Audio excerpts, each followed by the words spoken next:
Hər vaxtınız xeyir dostlar. Sosial şəbəkələrə baxıram. İnformasiyalar görürsünüz ki, o qədər ürək açan informasiyalar deyil ki, adam bilmir nədən danışsın. Vallahi məhtəl qalırıq. Biz hansı dövrdə yaşayırıq? Bu nədir? Bu nə problemlərdir? Özüm Yeni Azərbaycan Partiyasının üzvüyəm qardaş. Bu hakimiyyətin içindəki məmurların əməllərindən mən inanmıram ki, prezidentin xəbəri olmasın. Buna mən inanım yoxdur. Bu qədər də sosial şəbəkələrdə tənqidlər olunur, təhqirlər olunur. Neşəli bunlar? Necə ola bilər ki, onların heç birindən yaxşı prezidentin xəbəri yoxdur, bunun ətrafında mı xəbəri yoxdur? Bu qədər haqsızlıqlar, bu qədər zülmlər. İndi demirəm, bəzi bloger, adını bloger qoyan insanlar var, Mehman Hüseynov kimi və digərləri kimi təhqir eləyirlər. Bunlar da elətdirirlər. Bunlar da içimizdən elətdirirlər. İnandırım sizi. Necə ki, Mehriban Əliyevanı təhqir elətdirirlər, necə İlham Əliyev təhqir elətdirirlər, elə də Vilayət Eyvazovu təhqir elətdirirlər. Amma buna baxmayaraq, çox qeyri-sağlam bir dövrdə yaşayırıq. Elə bir dövrdə yaşayırıq ki, heç kim bir-birinə etibar eləmir. Sosial şəbəkələr qan ağlayır. Baxırıq da, o qədər sosial problemlər var ki, bilmirsən ki, nədən danışasan? Utanıram, özüm utanıram. Onsuz da danışmağa nə verirlər ki? Bugün televiziyanı açırsan, baxılası deyil. Bugün sosial şəbəkələrə baxırsan, baxılası deyil. Biri o birisini təhqir eləyir, o birisi o birisini məhkəməyə verir və s. Ölkədə xalq pis vəziyyətdə qalır. Siz bilirsiniz Azərbaycan xalqı bu dəqiqə necə yaşayır. 20% yaxşı, əla yaşayır, yüksək səviyyədə yaşayır.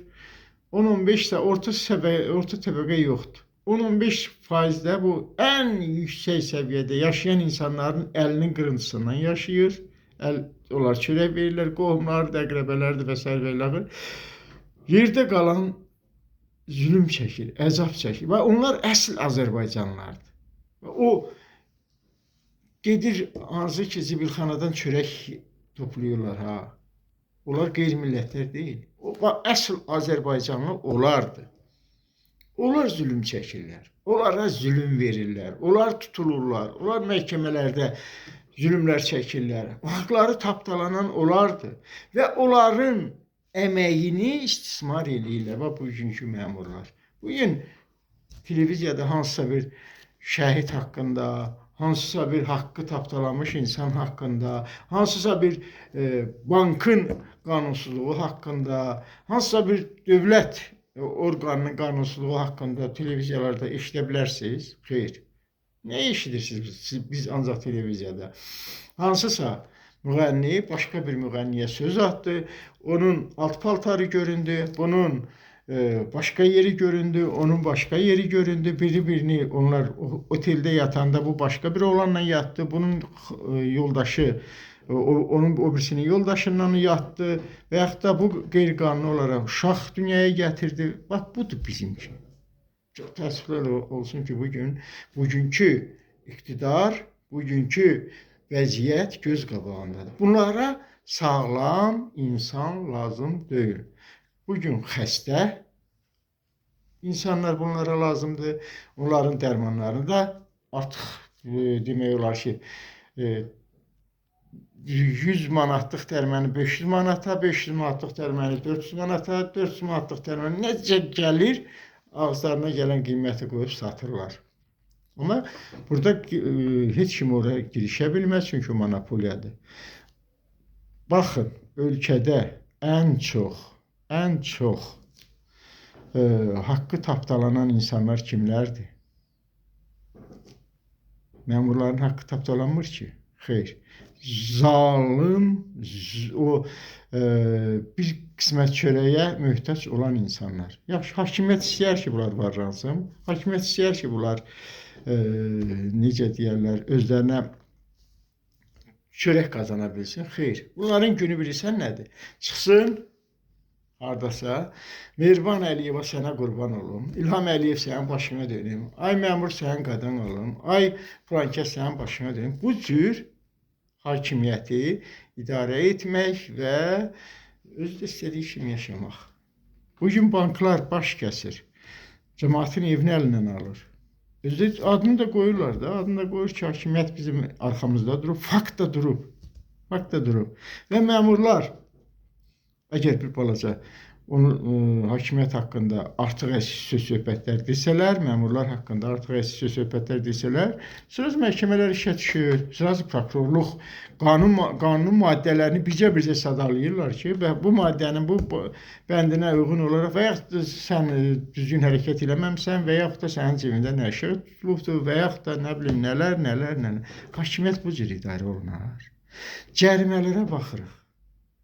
Ayna cərimə tətbiq edir. Yəni gəlir oğurluq deməkdir. Bu sənin cibinə girir. Bu cərimə, onun adını cərimə demə. Bu gün hakimiyyətdə aynadan oğru heç bir təşkilat yoxdur. Gəlir sənin cibinə girir, sənin 20 manatını oğurlayır və heç nədən.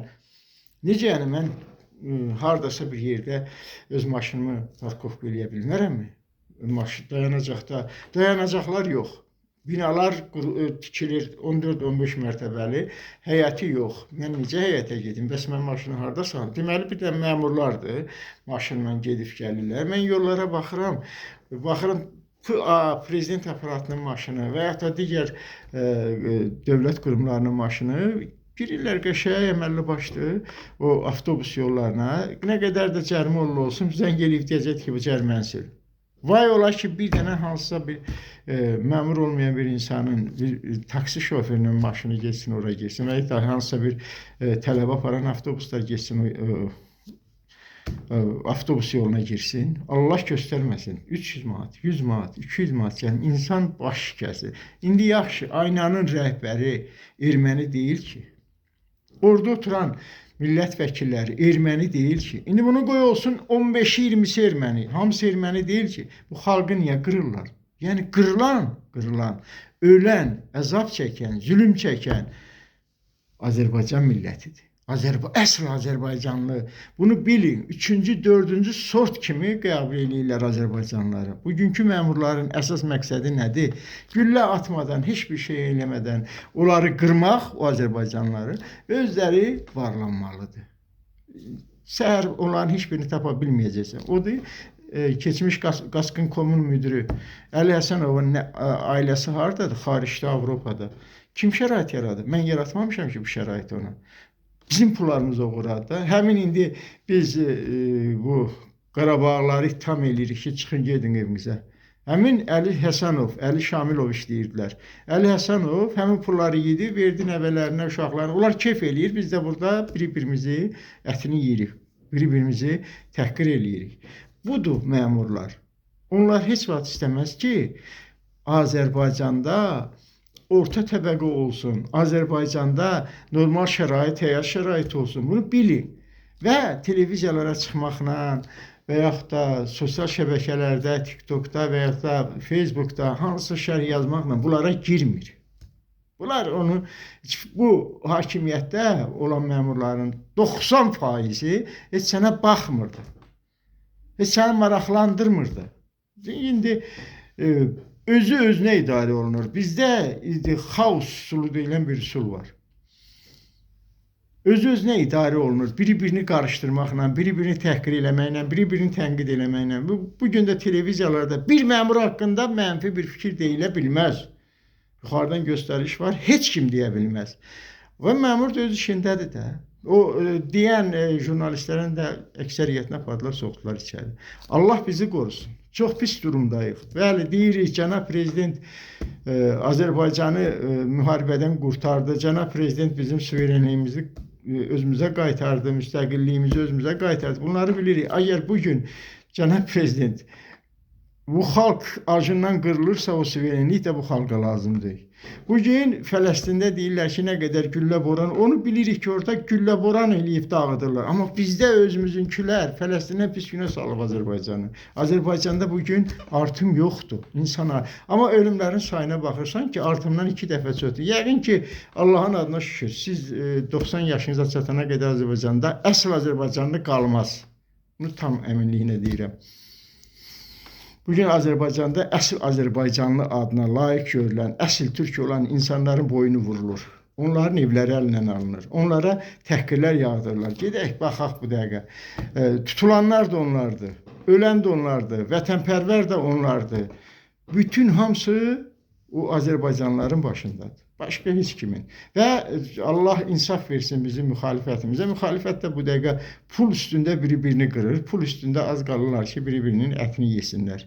Amma xalq onların yadına düşmür. Bizi bu günə salan da elə həmin müxalifət oldu. O başına daş düşmüş müxalifətimiz. Bugün təhqirlərə məruz qalmışıq. Bugün təqiblərə məruz qalmışıq. O müxalifətin ucbatından normal bir lider yox idi ki, bugünkü gün Azərbaycanda bu vəziyyət alınmazdı. Amma özləri yaxşı yaşayırlar. Özləri çox gözəl yaşayırlar. Nəysə, diqqətinizə görə sağ olun. Deyiləsi sözlərimiz çoxdur, amma eşidən məmur yoxdur. Çünki onların qulağına pambıq tıxanıbdır.